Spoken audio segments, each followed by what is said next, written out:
Halo teman-teman, apa kabar kalian semua hari ini? Semoga kalian dalam keadaan sehat dan semangat ya. Sebelum saya mulai, saya mau tanya dulu satu hal. Pernahkah kamu bilang iya, padahal dalam hati kamu berteriak tidak? Kalau pernah, video ini dibuat khusus untuk kamu.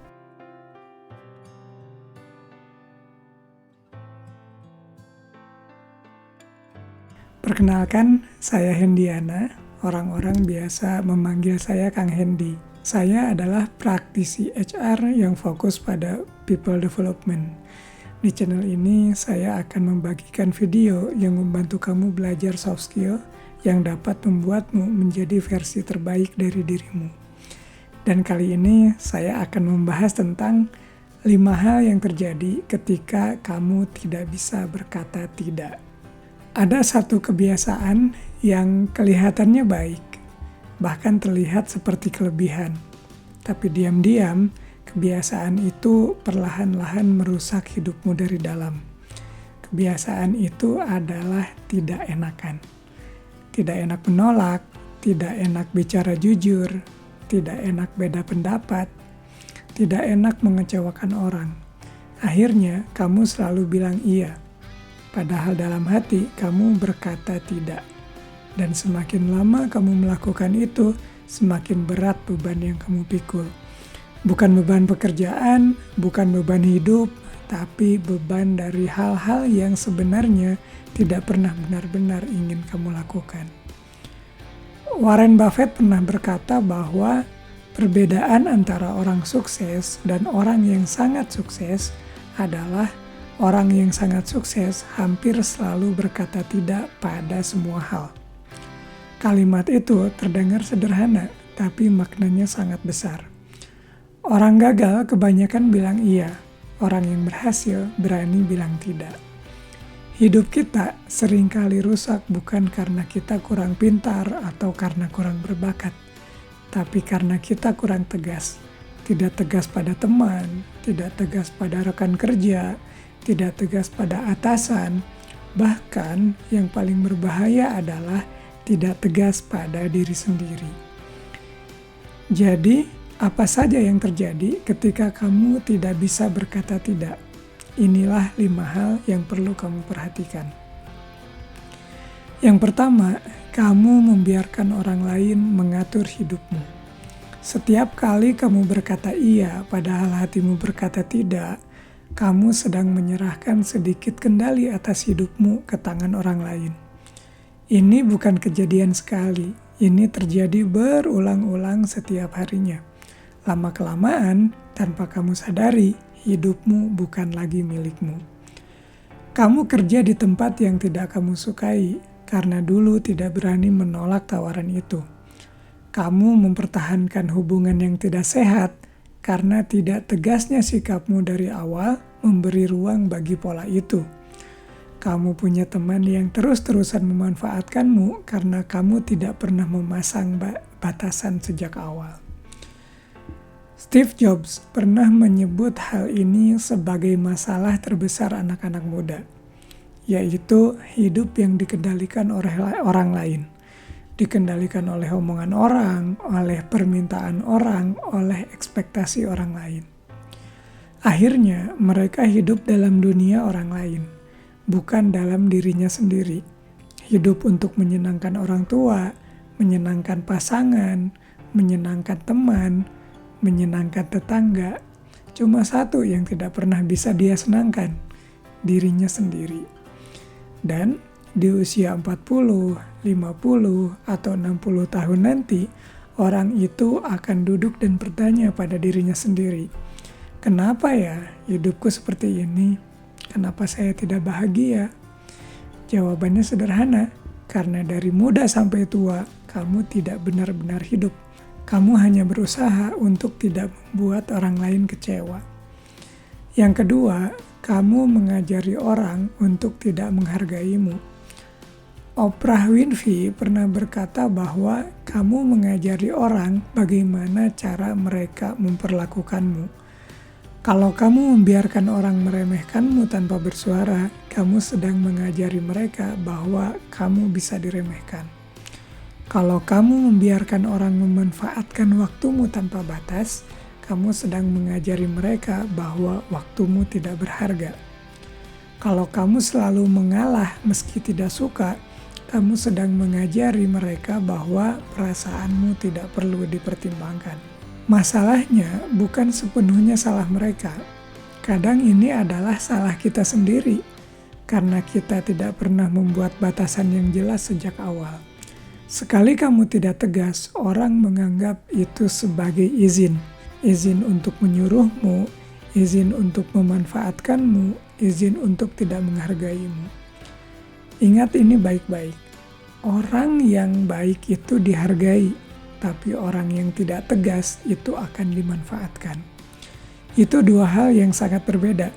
Kamu bisa menjadi orang yang baik sekaligus tegas, bahkan justru ketegasan itulah yang akan membuat kebaikanmu benar-benar dihargai, bukan dieksploitasi. Kemudian yang ketiga, lama-lama kamu akan kehilangan dirimu sendiri. Paulo Coelho pernah menulis, ketika kamu mengatakan iya kepada orang lain, pastikan kamu tidak sedang mengatakan tidak kepada dirimu sendiri.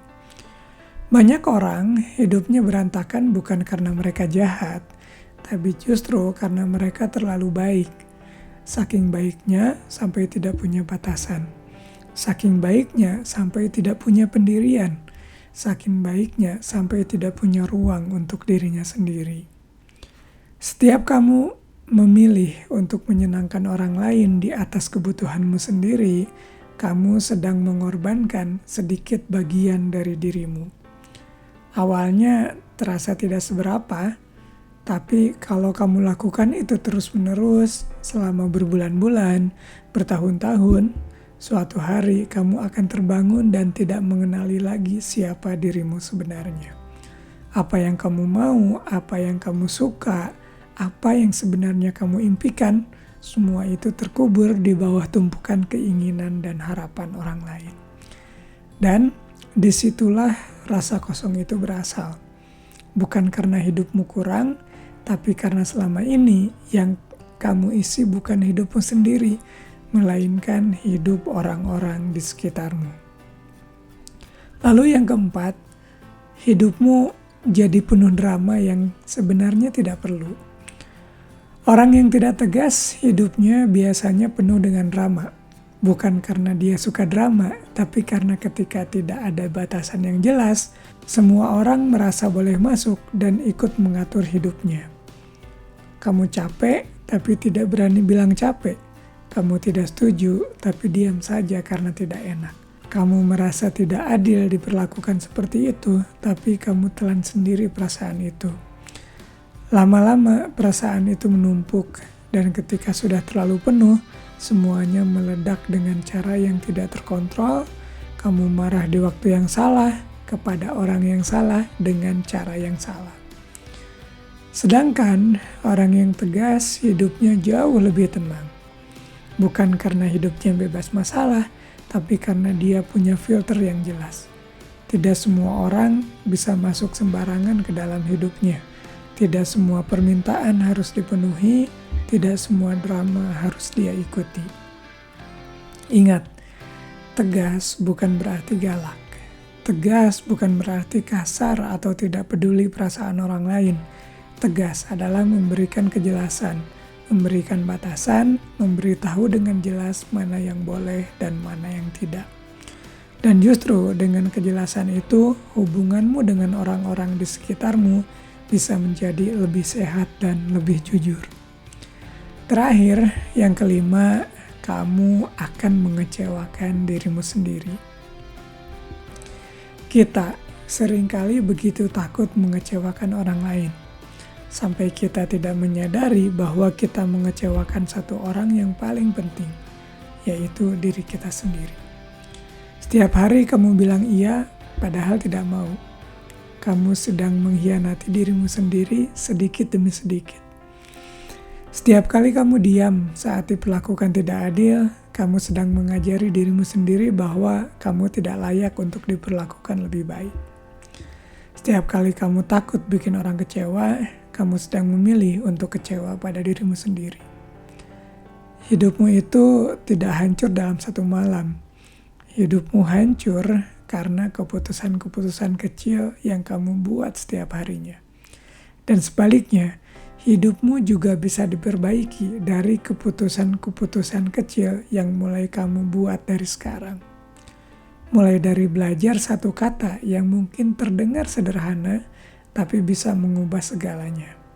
Tidak. Kamu tidak harus menjelaskan panjang lebar setiap kali menolak.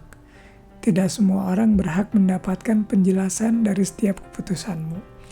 Cukup katakan dengan tenang, "Maaf, saya tidak bisa." Atau, "Maaf, saya tidak mau melakukan itu." Itu sudah cukup. Tidak adalah sebuah kata yang sudah lengkap dengan sendirinya. Dan ini hal yang perlu kamu pahami baik-baik. Orang yang benar-benar menghargaimu tidak akan pergi hanya karena kamu berkata tidak. Tapi orang yang selama ini memanfaatkanmu akan marah ketika kamu mulai tegas. Dan justru disitulah keuntungannya. Kamu akan dengan sangat jelas melihat siapa yang tulus dan siapa yang hanya datang karena berguna bagi mereka. Waktumu terbatas, energimu terbatas, dan hidupmu terlalu berharga untuk dihabiskan sepenuhnya demi memenuhi ekspektasi orang lain. Kalau kamu tidak mengatur hidupmu sendiri, orang lain yang akan mengaturnya. Dan biasanya orang lain tidak terlalu peduli apakah kamu bahagia atau tidak. Yang penting bagi mereka adalah kamu nyaman untuk digunakan. Jadi mulai sekarang, belajarlah tegas. Pelan-pelan tidak apa-apa, mulai dari hal-hal yang kecil. Kalau kamu capek, bilang capek. Kalau kamu tidak mau, bilang tidak mau. Kalau tidak setuju, sampaikan dengan jelas. Belajar memasang batasan, belajar menghargai dirimu sendiri. Karena orang lain tidak akan menghargaimu kalau kamu sendiri tidak terlebih dahulu menghargai dirimu sendiri. Dan percayalah, hidupmu akan jauh lebih tenang ketika kamu berhenti berusaha menyenangkan semua orang. Tugasmu di dunia ini bukan untuk disukai oleh semua orang. Tugasmu adalah menjalani hidupmu dengan benar, menjadi dirimu sendiri dan menjaga dirimu sendiri. Kadang, keputusan yang paling menyelamatkan hidupmu bukan keputusan yang besar yang sangat dramatis, tapi keputusan sederhana yang kamu buat hari ini. Mulai sekarang, saya akan belajar tegas. Karena hidup yang hancur, seringkali bukan karena kamu tidak mampu, tapi karena kamu tidak pernah berani berkata, "Cukup sampai di sini saja." Semoga video ini bermanfaat untuk kamu. Kalau kamu merasa konten ini berguna, jangan lupa like, komen, dan share ke orang-orang yang kamu sayang. Supaya mereka juga bisa merasakan manfaatnya. Dan pastikan kamu subscribe dan nyalakan notifikasinya supaya tidak ketinggalan video-video berikutnya. Sampai jumpa di video selanjutnya, dan ingat, jadilah versi terbaik dari dirimu sendiri. Saya Kang Hendy, terima kasih.